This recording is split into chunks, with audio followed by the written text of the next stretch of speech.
卖卵个老人。查某顾客问：卵安怎卖？卖卵个老人讲：一粒5块。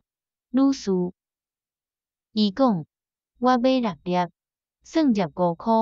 若无，我毋买。老人讲：若安尼，就照你个意思。凡说这是好彩头，因为今仔日到搭还无卖半粒卵。伊摕卵离开，真欢喜抬价成功。坐入高贵个轿车，伊参朋友去高级餐厅，因点真济好食个料理，毋过剩真济食不了。伊起来笑，笑单是1400块，伊摕1500块，叫老板毋免走。即种代志对餐厅老板是小看待，毋过对卖卵个老人是艰苦待。想看卖，是安怎甲散车人买物件？咱买加片，是安怎对无需要咱慷慨个人？咱遐尼大出手。